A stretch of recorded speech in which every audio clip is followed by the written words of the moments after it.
Hi, I'm Wes Allen with DM Tales, and last week I was actually able to play a session of Sentinel Comics RPG. Let's roll it.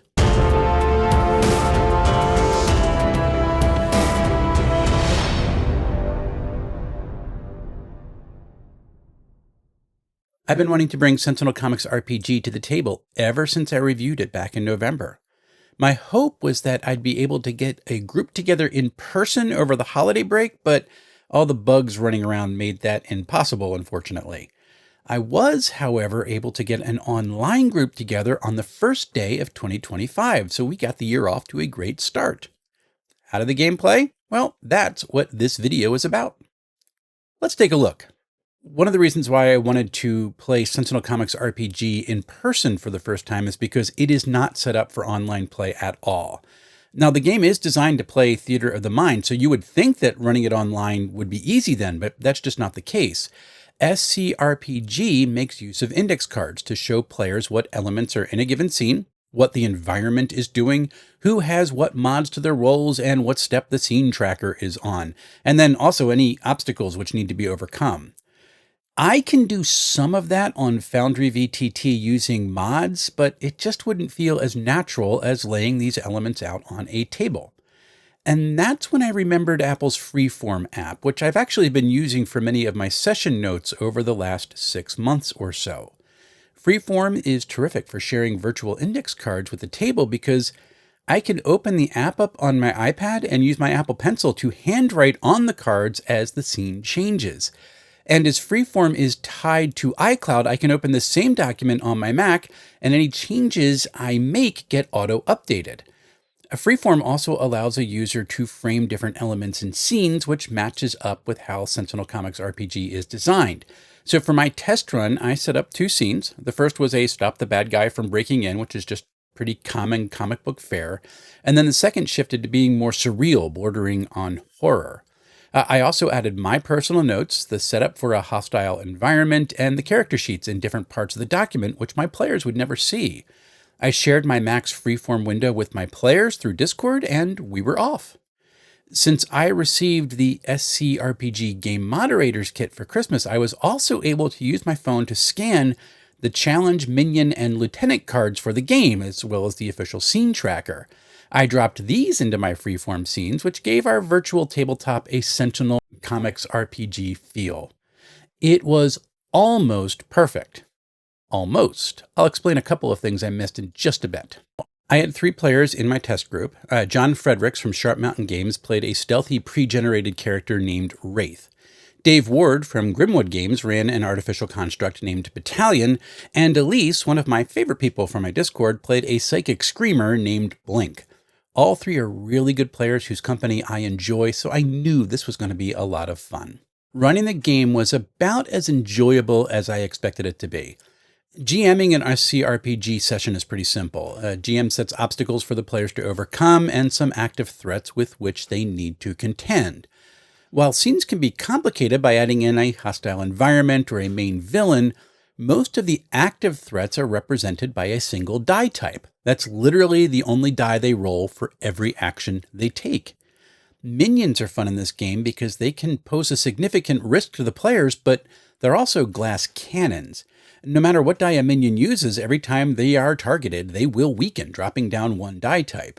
And even more fun, anytime a minion takes damage, they have to roll their die to beat the amount dealt.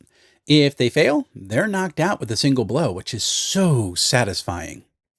Lieutenants run similar to minions, but if their damage save beats the amount dealt, their die remains the same, which extends their presence in a scene and therefore actually makes them more dangerous. The lieutenant concept is a lot of fun for a GM because they can be used to represent the mass of minor villains found in most comic books.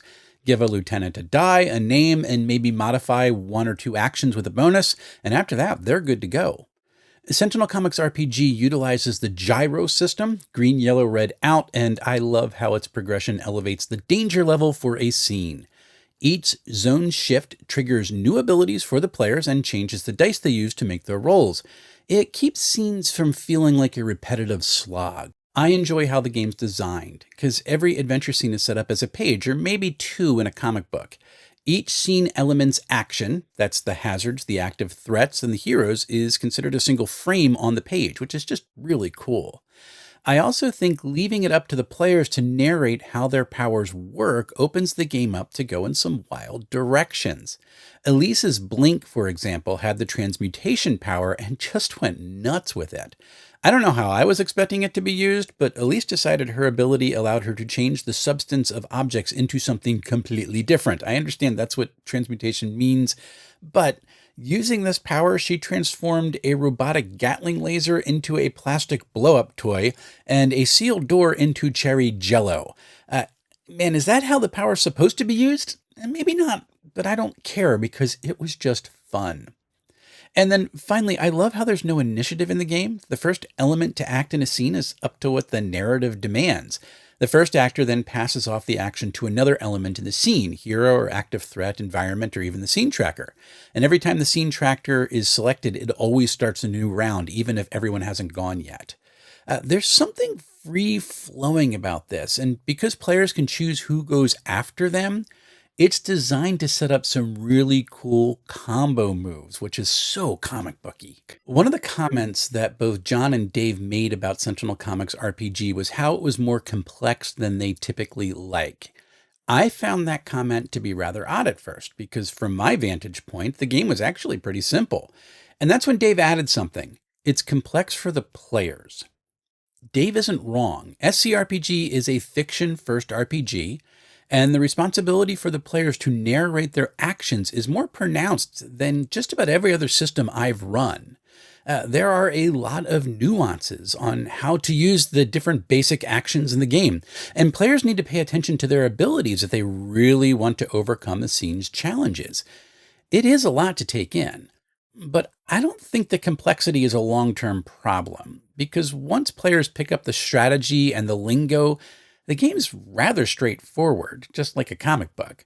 We also played with pre-generated characters, which put players at a disadvantage for designing their character's fiction because, well, they're just not as connected to it. But if you build the character as you go along, you can try to narrate how all these things are supposed to function together.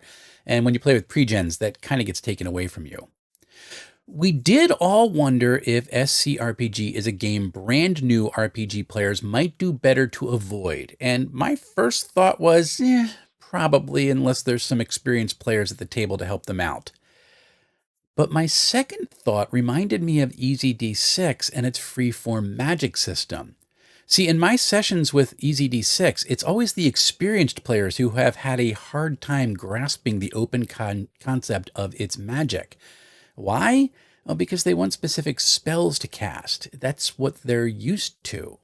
Whenever I've had an inexperienced player or a first-time player use the EZD6 magic system, however, they've jumped right into the concept and done some amazing things because they just don't know any better.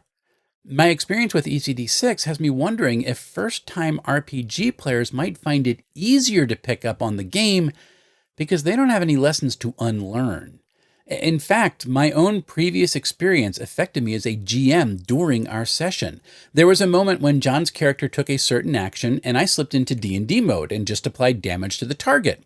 Because that's how D&D works when a character throws a dagger at something. You just roll the damage after it hits.